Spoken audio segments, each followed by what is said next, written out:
Olá pessoal, tudo bem? Estou aqui a convite do Núcleo Pedagógico da Diretoria de Ensino de Taubaté para poder falar um pouquinho com vocês sobre a importância do trabalho pedagógico com metodologias ativas. Antes de iniciarmos aqui, vou me apresentar. Eu sou o Fábio Souza, sou docente da rede, especialista em formação de docentes. E vocês podem me encontrar através do e-mail fabio.souza@educacau.sp.gov.br. Fiquem à vontade para me enviar e-mails, que a gente pode conversar um pouquinho sobre metodologias aí e fico à disposição para ajudá-los no que for preciso. Trouxe para vocês aqui uma frase de Piaget, que é: o principal objetivo da educação é criar homens que sejam capazes de fazer coisas novas, não simplesmente repetir o que as outras gerações fizeram. Então, na verdade, é nesse caminho que nós vamos seguir aqui hoje, vendo coisas novas, que na verdade nem são tão novas assim, mas que podem contribuir para que vocês alcancem um número maior de estudantes em sala de aula. E para isso, vamos verificar aqui o que o William Glasser diz, sobre os níveis de retenção de aprendizagem. William Glasser foi psiquiatra, estudioso na área de psicologia e educação e elaborou a pirâmide da aprendizagem através de dois estudos. Um foi a teoria da escolha e o outro foi através do estudo do cone da aprendizagem de Edgar Dale.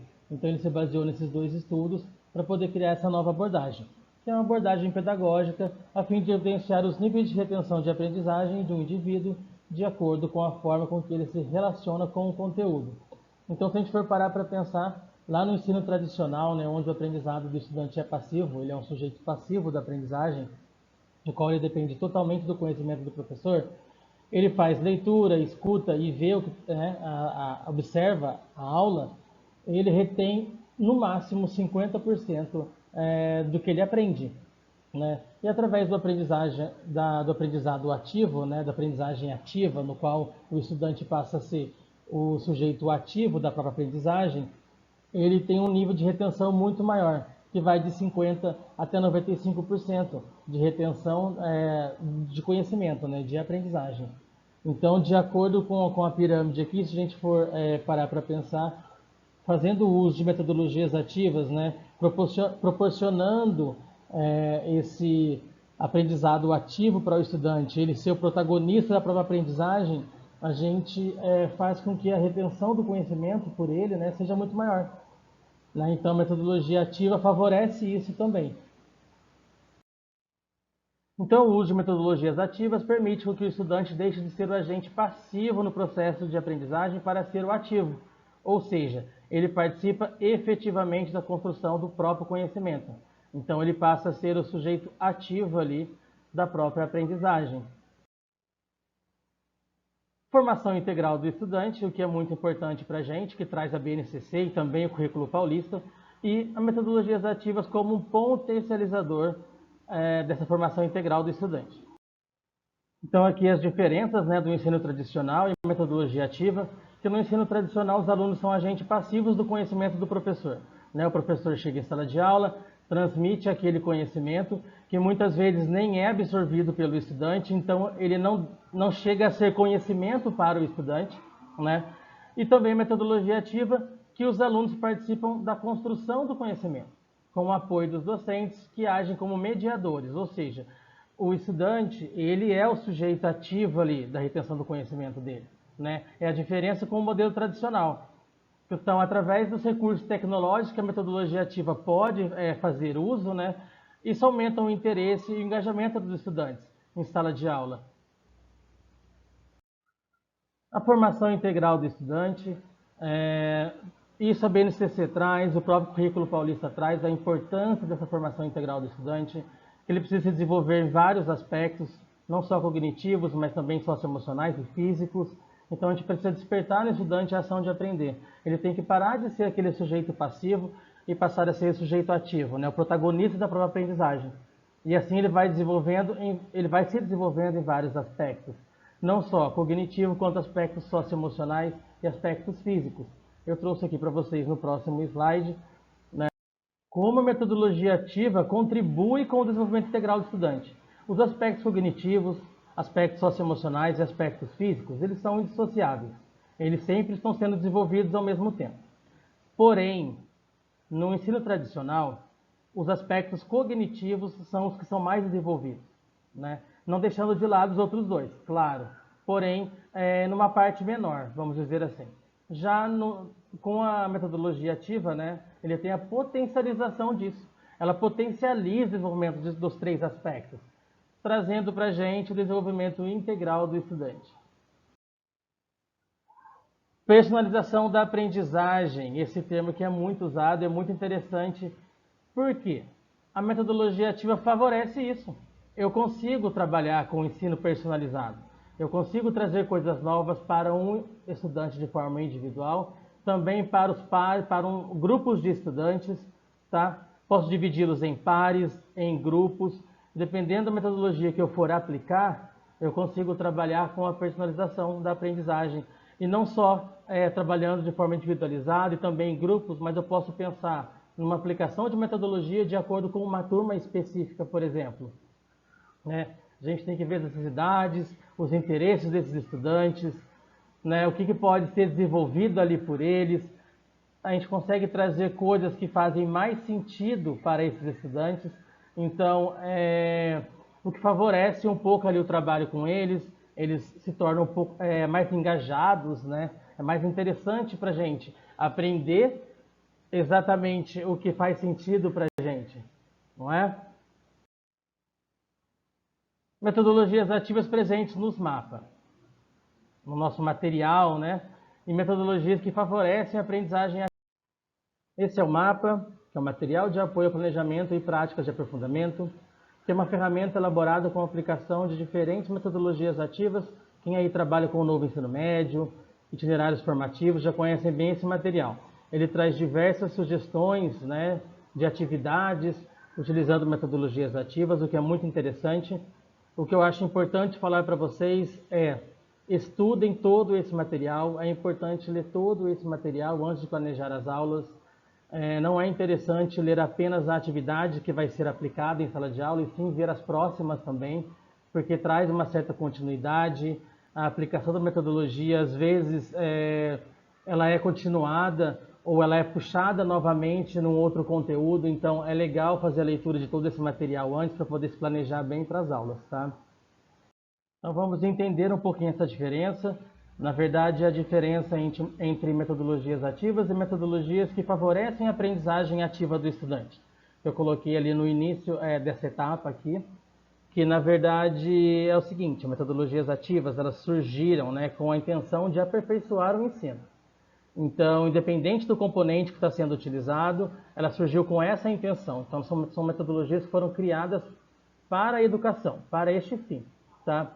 E metodologias que favorecem a aprendizagem ativa também podem ser conhecidas como técnicas de aprendizagem ativa. Ela traz o estudante como responsável pela obtenção do conhecimento, mas elas não foram criadas para esse fim. Temos algumas técnicas dessas que nós utilizamos já há bastante tempo, como criações de cartazes, de mural, rodas de conversa, que elas foram pensadas para ser um ensino diferenciado, uma aula diferente, para ser uma coisa que não ficasse tão maçante, né, tão chato para o estudante.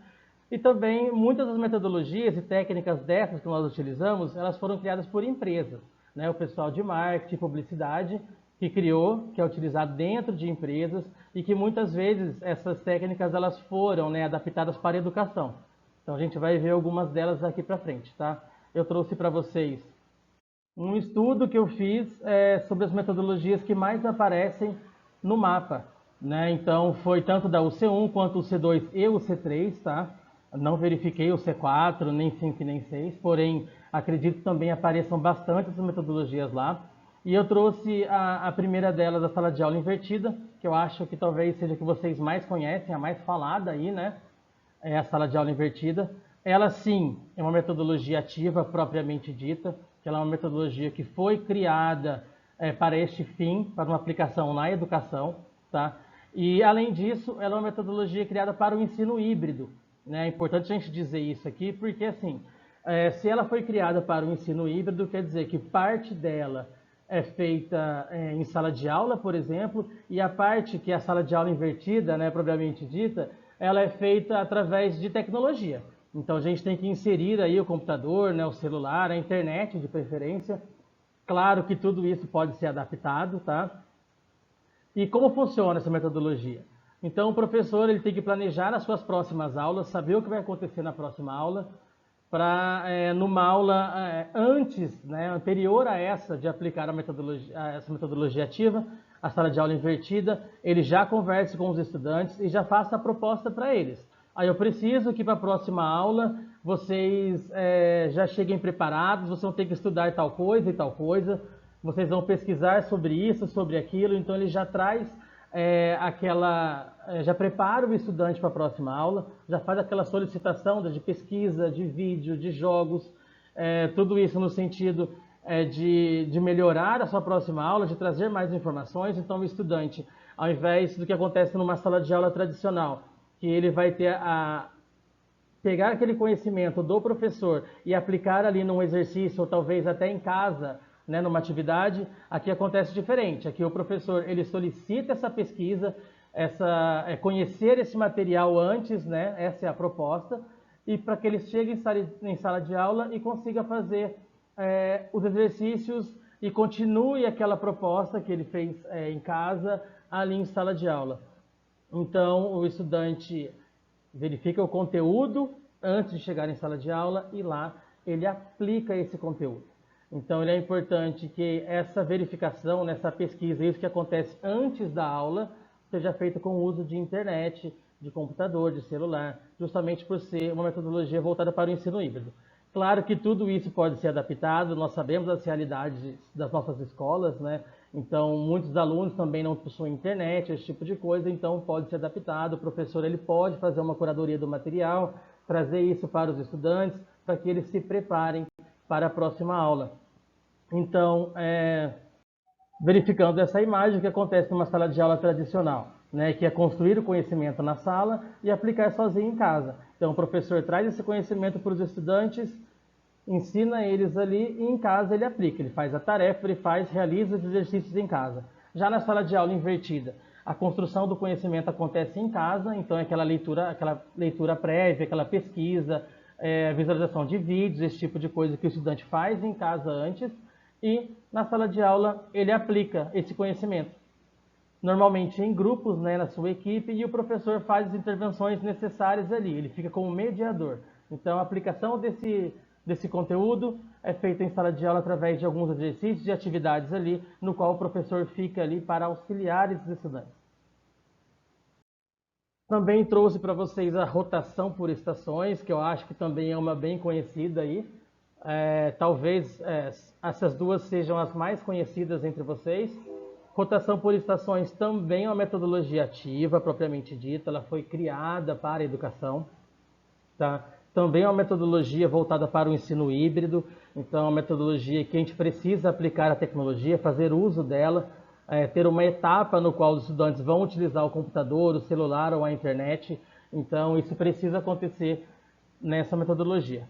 Porém, como eu disse, nós sabemos a realidade das escolas e tal, então tudo pode ser adaptado também, tá, pessoal? Então, como acontece a rotação por estações? O professor precisa se planejar antes dessa aula, ele precisa pensar o que ele quer que os alunos vejam em cada estação. É importante ter esse planejamento porque a rotação por estações, todos os estudantes eles precisam passar em todas as estações definidas pelo professor. Então, é interessante que o professor marque um tempo em cada estação. Por exemplo, eu tenho 3 estações de trabalho ali, o estudante ele vai realizar uma atividade em uma das estações. Na segunda estação, com aplicação de tecnologia, ele vai assistir um vídeo. Na terceira estação, ele vai fazer uma leitura de um material e fazer um debate entre os amigos ali do grupo dele. Então, eu quero que eles fiquem 20 minutos em cada estação. Então, tenho que planejar isso a cada 20 minutos. Eu aviso os estudantes e eles fazem a rotação. Eles mudam para a próxima estação e assim por diante, até que todos passem por todas as estações ali, tá? E nessa metodologia é interessante que eles têm 3 momentos essenciais, eu coloquei aqui em destaque para vocês, que é o de interação entre professor e estudante, que é o que ele faz ali, a orientação que ele passa antes de tudo começar, tá? O trabalho colaborativo, porque a rotação não é individual, ele sempre está em grupo, né? Ele está com demais estudantes ali, o que favorece a aprendizagem também, porque ao mesmo tempo que eles estão lendo, que eles estão visualizando o vídeo, eles estão conversando entre eles, estão discutindo o que está acontecendo ali. E o terceiro momento, que é o momento da tecnologia, né, que a gente tem que incluir, que na verdade é mais interessante que a gente consiga incluir, claro que dependendo da situação aí, isso pode não acontecer, mas é bastante interessante que isso aconteça, tá? Trouxe aqui também uma figura representando um pouco disso. Nós temos aí, aqui no caso, são 5 estações, né? Uma delas tem o uso do computador, o uso da tecnologia.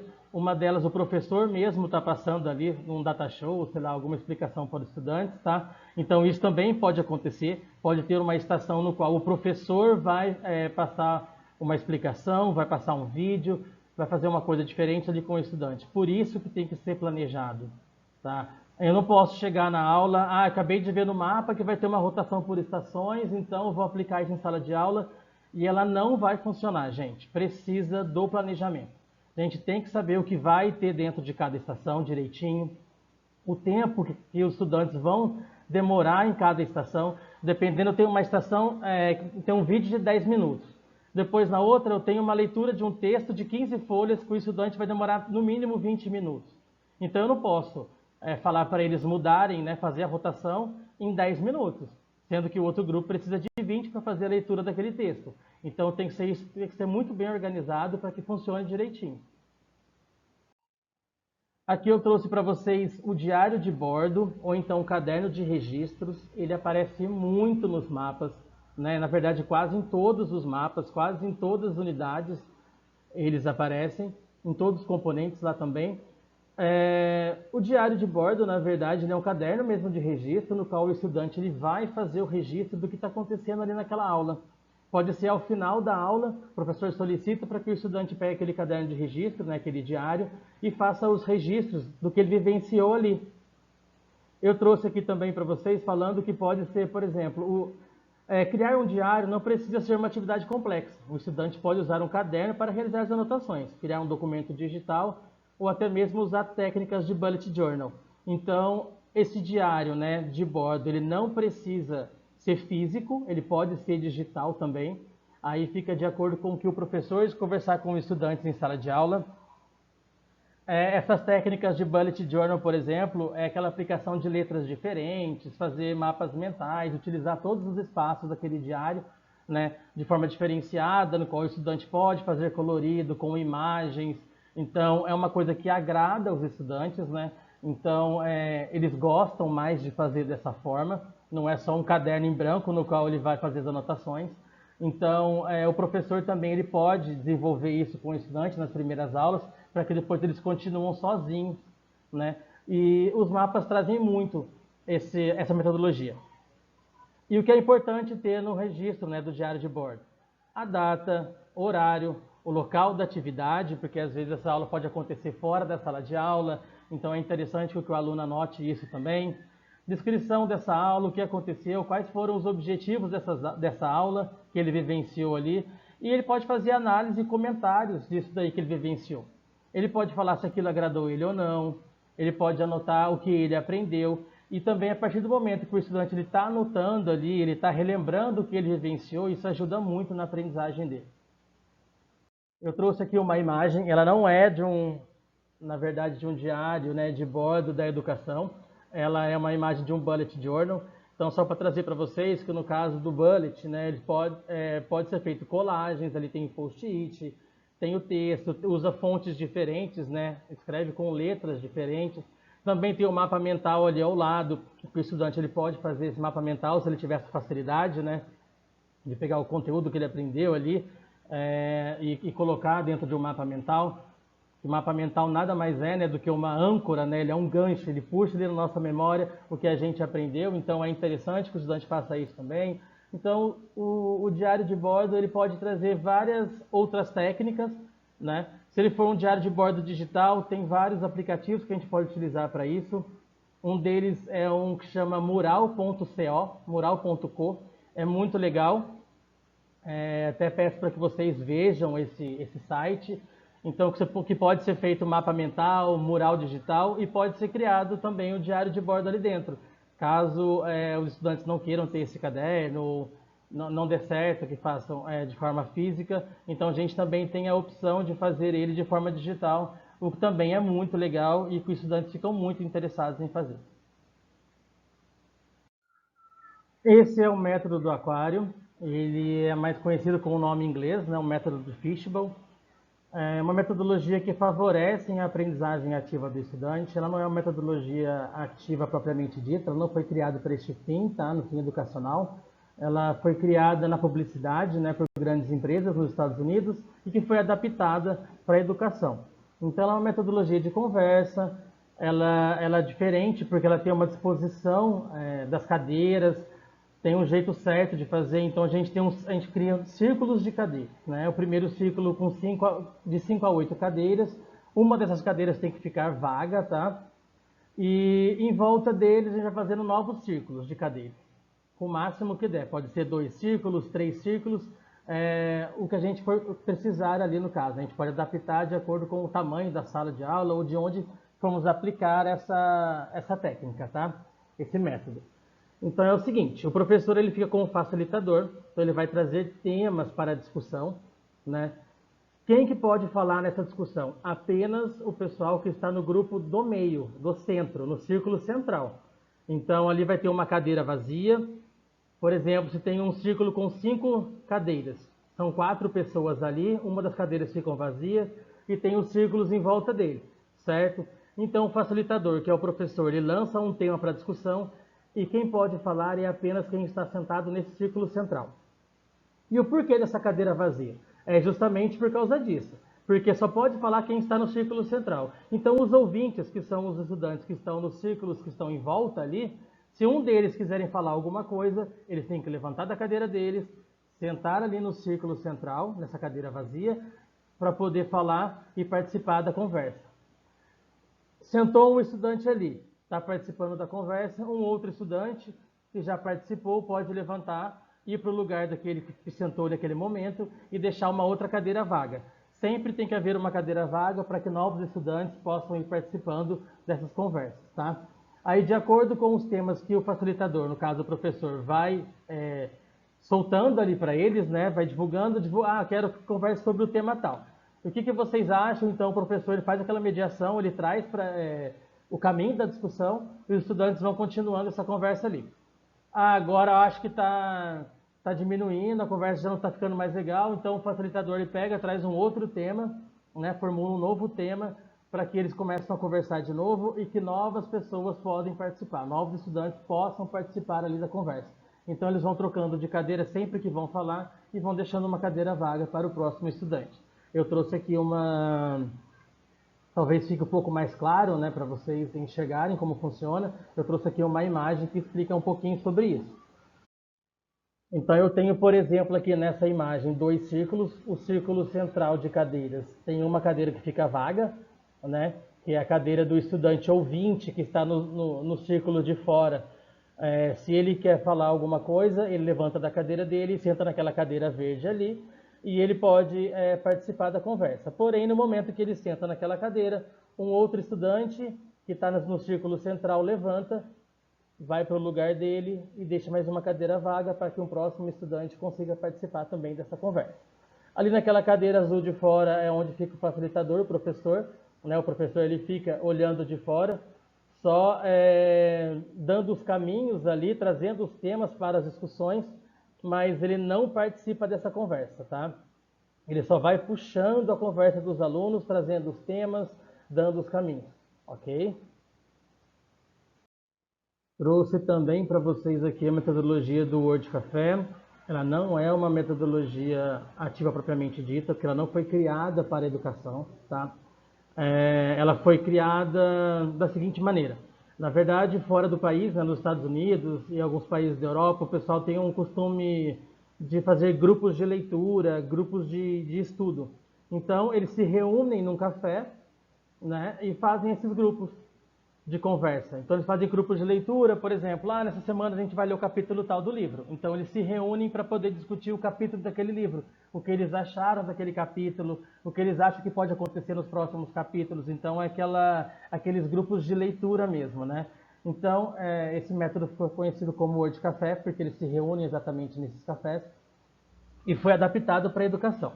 Como que funciona? São grupos de conversa mesmo. O professor, ele é o host desse grupo, que tem a função, né, de separar o grupo e definir as atividades que vão ser trabalhadas ali. Ele vai trazer questões também que serão discutidas ali dentro daquele grupo. Cada grupo precisa ter um anfitrião, então um estudante ele é definido como anfitrião daquele grupo. O que o anfitrião faz? Ele traz ali as informações que o host passou para ele. Ele ajuda aquela mesa, aqueles estudantes que estão naquela mesa, a discutir sobre o tema daquele momento.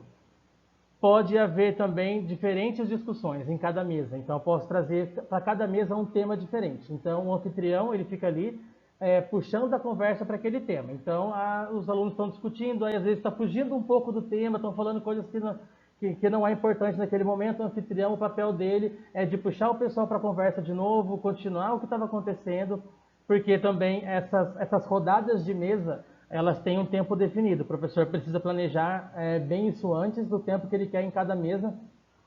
O anfitrião, ele fica na mesa, ele não sai, e os demais estudantes são chamados de viajantes. Então, em cada mesa tem um anfitrião que fica parado ali, e os viajantes que vão rotacionando entre as mesas a cada intervalo desse, no qual o host vai avisar, já deu 15 minutos, eu preciso que vocês mudem de mesa. Então, eles vão passando de uma mesa a outra, até com que todos os estudantes passem por todas as mesas, tá? O anfitrião, ele ajuda ali a conectar as ideias do pessoal, então dependendo de como quero trabalhar isso, se eu quero trabalhar um tema diferente em cada mesa, o anfitrião ele está ali para poder juntar o que cada um está falando e ao final, com a última equipe que parou na mesa, eles elaboram um relatório sobre tudo aquilo que aconteceu. Pode ser um relatório, uma sintetização daquilo que aconteceu, né? Então, pode ser feito através de mapa mental, aí pode ser aplicado várias outras metodologias, vários outros métodos também. Fica a critério do professor definir como que vai ser essa sintetização aí, né, do que eles aprenderam, do que eles vivenciaram em cada grupo desses que eles passaram. Tá? Então, é interessante porque ela também, ao final, com a sintetização, ela consegue abordar uma outra metodologia ali, se for o caso, pode ser só um resumo, só um relatório, mas se o professor quiser também pode aplicar uma outra metodologia e adaptar esse Word Café do jeito que ele acha melhor. O que é interessante no Word Café é porque é exatamente para acontecer um café, então o professor pode organizar isso com os estudantes, eles podem levar lanches, coisas diferentes, para que naquele momento que eles estão entre os grupos, eles possam fazer essa atividade comendo, né, tomando café, que é nesse sentido. Com essa visão que surgiu essa metodologia. Trouxe para vocês também aqui uma imagem, né, bem simples, na verdade, os grupos definidos sempre ficam de anfitrião e os viajantes vão passando de mesa em mesa até conseguir discutir e trabalhar todos aqueles temas que cada mesa traz. Tá? E ao final eles fazem um relatório de tudo isso ou sintetizam de acordo com o que o professor queira ali, né, queira aplicar a metodologia e façam esse estudo todos juntos. Eles podem apresentar também ao final tudo que eles aprenderam, tudo que eles vivenciaram, o que também torna a aprendizagem bem interessante aí. Eu trouxe essas 5 metodologias para vocês, né? Talvez são as que mais aparecem nesses mapas. Temos outras também que aparecem bastante, porém a gente não tem todo esse tempo para falar de todas elas. E como eu disse, podem ficar à vontade para entrar em contato comigo, através do meu e-mail, para a gente poder discutir sobre elas aí e fiquem à vontade, tá? Então, como avaliar? É interessante a gente pensar sobre a aplicação dessa metodologia ativa. Nós trabalhamos com habilidades, né? Desenvolvimento de habilidades. E hoje nosso plano de aula, na verdade, se a gente for parar para pensar, é um plano de habilidade. Antes a gente montava a nossa aula e incluía a habilidade que a gente queria para aquela aula. Agora a gente faz diferente. A gente pega a habilidade que a gente quer desenvolver e verifica quantas aulas que a gente vai demorar para conseguir desenvolver essa habilidade. Então o nosso plano passa a ser um plano de desenvolvimento de habilidade, né? Então todo esse planejamento ele é interessante. Quantas semanas que eu vou demorar para desenvolver essa habilidade, né? Aí, por exemplo, não utilizando só os mapas, né? Eu trouxe para vocês aqui falando do mapa, porém, também na formação geral básica, é interessante que a gente aplique metodologias ativas. Eu trouxe o mapa porque ele é um material que trabalha bastante com isso, né? Então, que traz um norte para a gente aí de como trabalhar. E é legal a gente parar para pensar em como que a gente pode avaliar essa aula. Ah, apliquei uma metodologia ativa numa aula, queria ver como que aconteceu.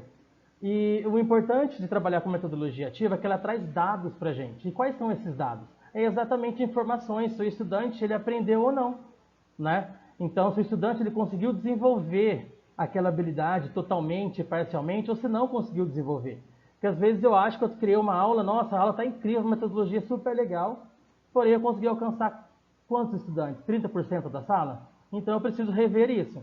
Então é legal, pode ser uma avaliação, pode ser até uma rubrica mesmo, né? Uma autoavaliação do estudante, para ele dizer o que ele aprendeu, o que ele não aprendeu, se foi legal para ele, se foi interessante ou não, o que ele achou daquela aula, né? Porque é importante para a gente também fazer essa avaliação, a gente saber se aquela aula foi interessante mesmo, se foi do jeito que eu imaginei que ela ia ser, né? Então é legal isso. E claro, essa avaliação toda depois pode até virar nota, no final do bimestre, aí cada um pode planejar a forma melhor. Mas o que é interessante para a gente é descobrir se o estudante desenvolveu ou não a habilidade. Tá? A gente fala muito da formação integral do estudante, então a gente está desenvolvendo habilidades cognitivas, habilidades socioemocionais, habilidades físicas ali. Eu preciso saber se ele desenvolveu, se deu certo aquilo que eu planejei. Então eu preciso pensar numa forma de como avaliar essa aula. Tá? Essa avaliação, como eu disse, pode virar nota, né? A gente não ficar pensando só em avaliação em prova no final do bimestre, mas no final de cada desenvolvimento de habilidade dessa, a gente pensar numa forma de como avaliar. Isso é importante. Pensem bastante sobre isso, como vocês podem fazer essa avaliação. Tá? É a avaliação da aula de vocês, é a avaliação do desenvolvimento da habilidade. A gente vai avaliar se tudo isso deu certo e que também pode virar nota, então pode virar uma avaliação mensal ou bimestral, como vocês queiram chamar aí.